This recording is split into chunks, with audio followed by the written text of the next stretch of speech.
Hi, I'm Tim. Welcome to Lesson 5. In this lesson, we'll learn about the black keys and how they're used to play music in different key signatures. Then we'll talk about arpeggios, a new way to play chords. So, let's get started. In previous lessons, we learned the names of the white keys, found them on the piano keyboard, and saw how they look written on the grand staff. Now let's talk about the black keys. In the first lesson, we talked about how they appear in groups of 2, then 3, repeating up and down the keyboard. Every black key has 2 different names. Sometimes they're called sharps, sometimes flats. This black key is directly above an A, so it's called an A sharp. It's also directly below a B, so it can also be called a B flat. So this one black key can be called either A sharp or B flat. Let's look at another one. This note is directly above a C, so we can call it C sharp. It's also just below D, so we can also call it D flat. In notation, sharp notes are written using a sharp sign. The sharp sign looks like a number symbol just before the note on the staff. Flats are also written on the staff with a symbol right before them called a flat sign. The flat sign looks like a lowercase b. We call a black key by its sharp or flat name, depending on the key of the song. We'll talk about keys and key signatures later in the lesson. Now let's talk about the distance between keys on the piano. If 2 keys are right next to each other with no key in between them, like an E and an F, it's called a half step. B to C is also a half step. Even F to F sharp is a half step because the keys are right next to each other. There are actually 12 half steps between C and C. 1, 2, 3, 4, 5, 6, 7, 8, 9, 10, 11, 12. The distance of 12 half steps from C to C is called an octave. There are always 12 half steps between 2 notes an octave away from each other, like G to G. 1, 2, 3, 4, 5, 6, 7, 8, 9, 10, 11, 12. So just remember, whenever you have 2 notes right next to each other, it's called a half step. Now, if you put 2 half steps together, it's called a whole step, like this. C to C sharp is a half step. C sharp to D is a half step. So the distance from C to D is called a whole step. Another whole step is F sharp to G sharp. F sharp to G is a half step. G to G sharp is a half step. So the distance from F sharp to G sharp is a whole step. G to A is also a whole step. And E to F sharp is a whole step. Knowing about half steps and whole steps will help us when we're learning scales in the next part of the lesson.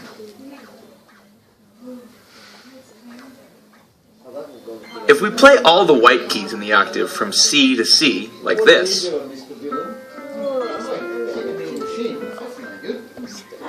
it's called a C major scale. A major scale is made up of notes separated by whole steps and half steps. Let's take a look at the pattern of whole steps and half steps that make up the major scale. From C to D is a whole step. D to E is also a whole step. E to F is a half step. F to G is a whole step again. G to A is another whole step. A to B is a whole step. And finally, B to C is a half step. Let's play a C major scale together using just our first finger, starting on C. C, D, E, F, G, A, B, C. This pattern of 2 whole steps, 1 half step, 3 whole steps, and 1 half step will allow us to create a major scale starting with any note on the piano. Let's try it starting on G, remembering the pattern whole, whole, half, whole, whole, whole, half. Starting on G, 1 whole step up is A, a whole step from A is B, a half step from B is C, A whole step from C is D. A whole step from D is E. A whole step from E is F sharp. And then finally, a half step from F sharp is G. Now let's play a G major scale together. G, A, B, C, D, E, F sharp, G. We'll learn more about scales in future lessons, but for now, you have a basic understanding of the major scale.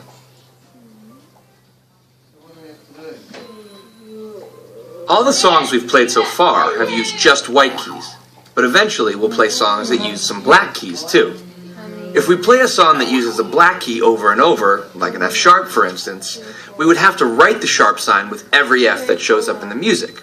Or we could make it simpler by using something called a key signature to show us that all the Fs in the song will be sharped. Key signatures are usually shown at the beginning of a staff next to the time signature.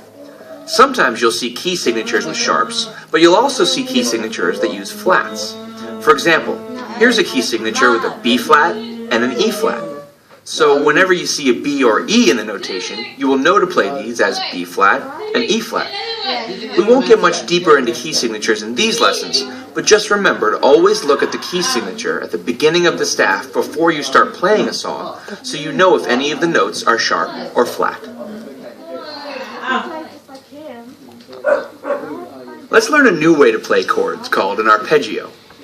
We've learned chords with all three notes playing at the same time, like this. An arpeggio is nothing more than the same chord with the notes played separately, like this. Arpeggios can go up, down, or both up and down, like this.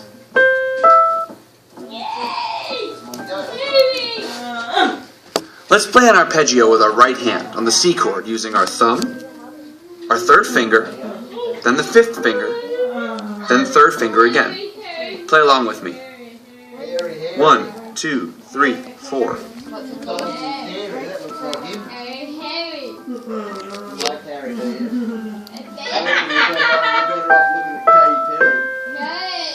Now let's use the same arpeggio with the chords we've already learned: C, A minor, F, and G. Let's play together. 1, 2, 3, 4. C, C, A minor, F, F, F, G. Again. C, A minor, F,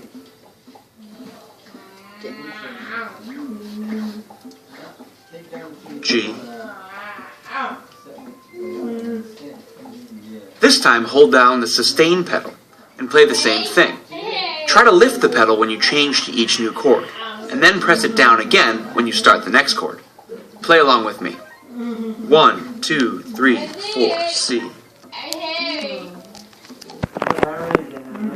A minor, F,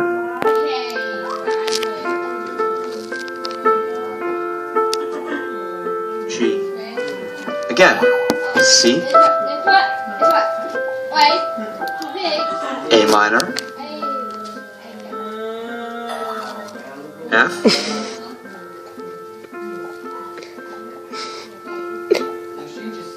G.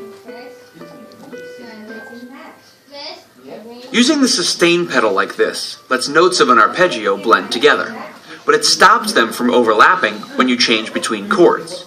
This can make your playing sound much better, and if you practice it enough, letting the sustain pedal up briefly in between chords will become second nature. We'll use this right hand part to play the song in this lesson. Once you practice these arpeggios with the music and get them sounding good, you can add a left hand part. The left hand part will start on C, then go to A, to G, to F, and then back to G. Let's play that together. Yeah, Maya. You know the story 1, about Maya? 2, 3, 4. Maya, who's a happy little vegetable. Last year, she started saying ham because she was infatuated with ham, right, just like crazy, right? And then she started saying no. Again. And then she started swapping them over for mum and dad, right? And then like she's gone on and she's sort of actually, she'd come last year was the first year here.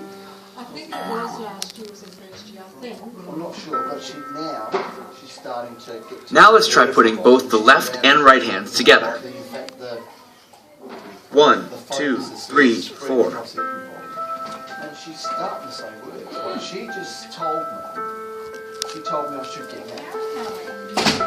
She knows. I told her, like, get them when you're not paying attention like this, right?